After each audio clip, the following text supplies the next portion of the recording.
So, kumusta po mga streetwise? Ako po si Takero Miyamoto at welcome po sa aking munting channel.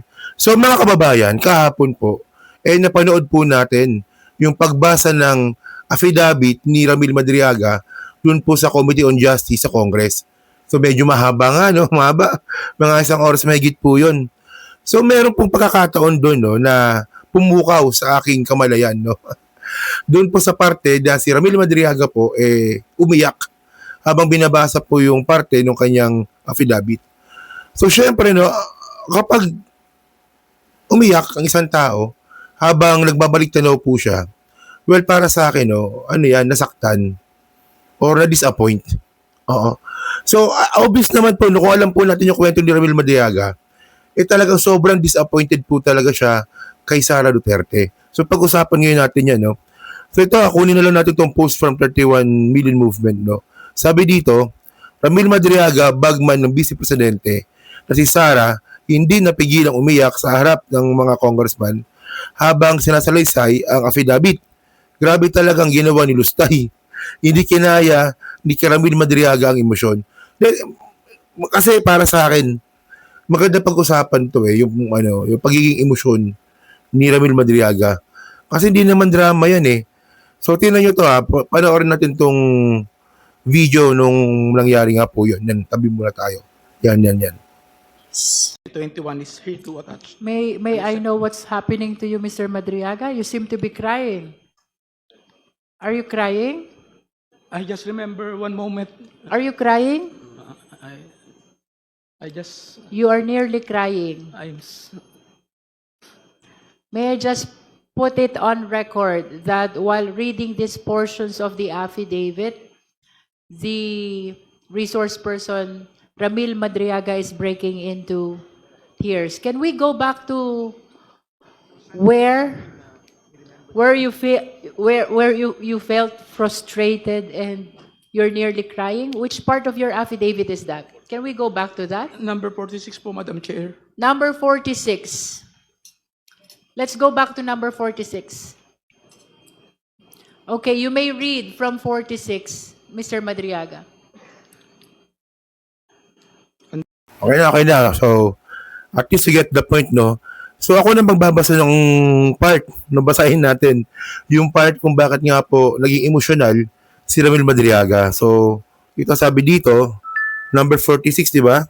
On the same day, I posted the screenshot of our video conference on my Facebook account with the caption, just, ang buray ko, lumabasa, ang dilim eh. Sabi dito, just telling her, I cannot vote intelligently, without her name on the ballot. Neither can go out and vote wisely unless the name Inday Sara Duterte Carpio appears as the candidate in 2022 presidential race. Easy Pilipinas. So ngayon mga kababayan, no, malinaw naman po yung sinabi. Sige. So sabi nga po ni Ramil Madriaga, hindi ako makakaboto ng may talino kung hindi ko makikita sa balota na yung pangalan ni Sara Duterte Carpio nandyan. Ganon. So ibig sabihin nun, ganon talaga siya ka-loyal kay Sara. Oo. So ngayon kwento ngayon natin to, no? Kasi ito pakakaintindi ko di ba? Dito nga po sa nangyari kay Ramil Madriaga. So, ang nangyari po kasi, pinabuo siya ng grupo, Isip Pilipinas. Oo. So ngayon, ang ginawa ng Isip Pilipinas, pumunta sa mga lugar-lugar para po makakuha ng boto at saka syempre, mga kampanya na rin para kay Sara. Ang problema po mga kababayan, itong si Ramil Madriaga, napunta sa Bataan, na kanyang layunin lang naman, makakuha po ng boto si Sara Duterte. Yun. Ganon. Kaya, ang nangyari, yung pagpunta po ni Ramil Madriaga sa Bataan, nandun pala yung mga biktima ng land grabbing. At nandun, ang sangkot pala ay si Harry Roque. Yan. So, ganun pakakasabi niya So, syempre, ang ginawa ni Ramil Madriaga, pumunta siya kay Sara Duterte para humingi ng tulong sana. O, di ba? Ang problema po, mas kinampihan po ni Sara Duterte si Harry Roque. Sabi pa nga ni Sara Duterte no na kung kakalabanin mo si Harry Roque, parang kinalaban mo na rin ang pamilya Duterte. So ang ending mga kababayan, dahil nga po sa tinulungan ni Ramil Madriaga, yung mga magsasaka nga po ng biktima ng land grabbing, na wala pong pahintulot ni Sara Duterte, so nakasuhan po siya ng kidnapping. For whatever reason. Kinasuhan siya ng kidnapping ni Harry Roque. So syempre no, unavailable case po yun. So wala lang tumutulong ngayon sa mga farmer. O, di ba? So ngayon mga streetwise, no, so at least nakita natin yung pagiging emosyon ni Ramil Madriaga. So ang point natin dito, no, gagawa-gawa ng katarantaduhan tong si Sara Duterte. Hindi niya naman pala kayang humarap. Ang point natin dito mga streetwise, no, kung wala kang kasalanan, dapat hindi ka takot humarap. Kanina o kahapon nga po, 'di ba, sa hearing, binigyan pa siya ng ng mesa si Sara, baka sakaling pumunta. Pero hindi pumunta. Sa sobrang kasamaan po ni Sara Duterte, no, dahil nga po sa nilabas nga po ni Ramil Madriaga yung kanyang affidavit, kinasuhan pa ng perjury. Ganyan po, no, kawalang puso yung putang inang yan. Yung Sara Duterte po na yan. So, ngayon, mga streetways, no, naisip na natin na ang pinakarason talaga kung ba't hindi pumunta si Sara Duterte dyan po sa hearing po na yan, siya po'y takot dyan po sa mga ibubunyag nga po ni Ramil Madriaga. So, well, kanina, good job po kanina si Congressman Luistro. Kasi may mga congressman na gusto magtanong. No, pero sinasabi ni Congressman Luistro, teka lang, hindi pwede yan. Wala tayong hearing. Confirmation of charges pa lang tayo, di ba? So, alam nyo, bobo si Sara eh. Alam nyo, bobo talaga eh. Dapat hindi muna siya nag-file ng case. Hindi in my own opinion dapat, inayaan niya muna magkamali yung House. Di ba sinabi nga po ni Luistro, di ba, na merong mini trial mangyayari. So, pabayaan mo mag-mini trial. And pag nagkaroon ng mini trial, saka mo i-file sa Supreme Court.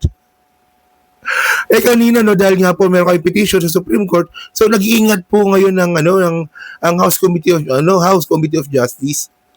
Bobo talaga to, no, alam nyo, walang hiyan na nga si Sara, bobo pa. Pero mga kababayan, no, grabe po talaga yung mga binunyag ni Ramil Madriaga po kahapon, no, na mayroon pala talagang plano na si dating Pangulong Digdigong tanggalin po si PBBM bilang presidente hanggang 2025. No, sa pamamagitan nga po ng people power at ang malupit dito, papatayin. Di ba? So malupit yung mga mga binanggit nga po ni Ramil Madriaga doon nga po sa kanyang supplemental affidavit, no? So, ngayon, kasi mga streetways kung walang, yung mga sinabi po ni Ramil Madriaga, tungkol po kay dating Pangulong Digong, no? About nga po sa kanyang plano na tanggalin si PBBM bilang presidente, nangyari po kasi yun. Nangyari po talaga.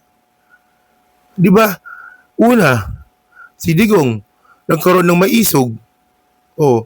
Pangalawa, si Digong at yung kanyang mga alipores na retired AFP, retired AFP, talagang gumawa talaga ng paraan para kausapin yung mga active na bumaliktad po kay President Marcos. Di ba?